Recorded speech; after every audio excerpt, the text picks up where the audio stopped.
ായ രണ്ട് നേതാക്കളെയാണ് പാർട്ടി പരിഗണിച്ചിട്ടുള്ളത്. നേരത്തെ നമുക്ക് വയനാട്ടിൽ നിന്ന് ശ്രീ മമ്മൂട്ടി സാഹിബും ഷാജിയും ഉണ്ടായിരുന്നു. ഈ തവണ KM ഷാജി ഏറ്റവും മുസ്ലിം ലീഗിന്റെ ബഹുമാനായ കുഞ്ഞാലിക്കുട്ടി സാഹിബ് മത്സരിച്ച പാർട്ടിയുടെ ഏറ്റവും ശക്തി കേന്ദ്രങ്ങളിൽ ഒന്നായ വേങ്ങരയിൽ ഷാജി ജനവിധി തേടുന്നു. ഒപ്പം കൂത്തുപറമ്പ് നിയോജക മണ്ഡലം തിരിച്ചു പിടിക്കുന്നതിന് വേണ്ടി ആ ചുമതല ഏൽപ്പിച്ചിട്ടുള്ളത് നമ്മുടെ നാട്ടുകാരിയും ദേശീയ മുസ്ലിം ലീഗിന്റെ സെക്രട്ടറിയുമായ ജയന്തി രാജനെയാണ്. നമുക്കറിയാം, ജയന്തി രാജനെ സംബന്ധിച്ചിടത്തോളം അവരുടെ വളർച്ച തികച്ചും വിസ്മയകരമായ അഭിമാനകരമായ ഒരു നേട്ടവും വളർച്ചയുമാണ്. ഞാൻ ആദ്യമേ ജയന്തിയെ കണ്ടെത്തിയ പൂതാടി പഞ്ചായത്ത് മുസ്ലിം ലീഗ് കമ്മിറ്റിയെ ഈ സന്ദർഭത്തിൽ അഭിനന്ദിക്കാൻ ആഗ്രഹിക്കുന്നു.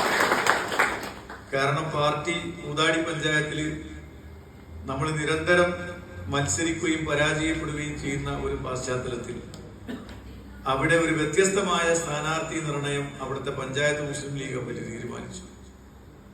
2 സീറ്റായിരുന്നു അന്ന് പൂതാടിയിൽ ലഭിച്ചത്. ഒന്ന് വാഗേരിയിലും ഒന്ന് ഇരുളത്തും.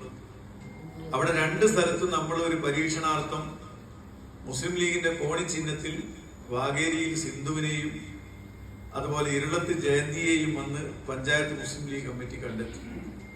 2 പേരും ആ തെരഞ്ഞെടുപ്പിൽ വിജയിച്ചു.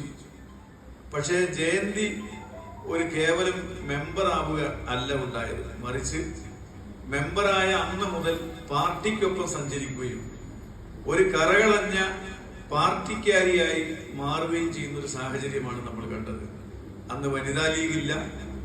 അതേസമയം അന്ന് മുസ്ലിം ലീഗിന്റെ പ്രവർത്തന രംഗത്ത് വനിതകളുണ്ട്. അതിലൊരുവളായി പ്രവർത്തിച്ചുകൊണ്ട് തന്റെ മെമ്പറുടെ 5 വർഷത്തെ കാലാവധി കഴിഞ്ഞു. ആ സമയത്താണ് ശ്രീ മമ്മൂട്ടി സാഹിബ് പാർട്ടിയുടെ ജില്ലാ ജനറൽ സെക്രട്ടറി ആയിരുന്നപ്പോഴും അന്ന് നമ്മുടെ 5 കുന്നില് ഒരു ജനറൽ സീറ്റ് അവിടെ ബ്ലോക്ക് പഞ്ചായത്തിലേക്ക് വന്നപ്പോഴും മമ്മൂട്ടി സാഹിബ് എന്നെ വിളിച്ചിട്ട് പറഞ്ഞു, നിങ്ങൾ ആ ജയന്തിയെ ഇവിടെ കൊണ്ടുവന്ന് മത്സരിപ്പിക്കണം. അങ്ങനെയാണ് ജയന്തിയെ തേടി 5 കുന്ന് മുസ്ലിം ലീഗിന്റെ ഏറ്റവും ശക്തി കേന്ദ്രമാണ്.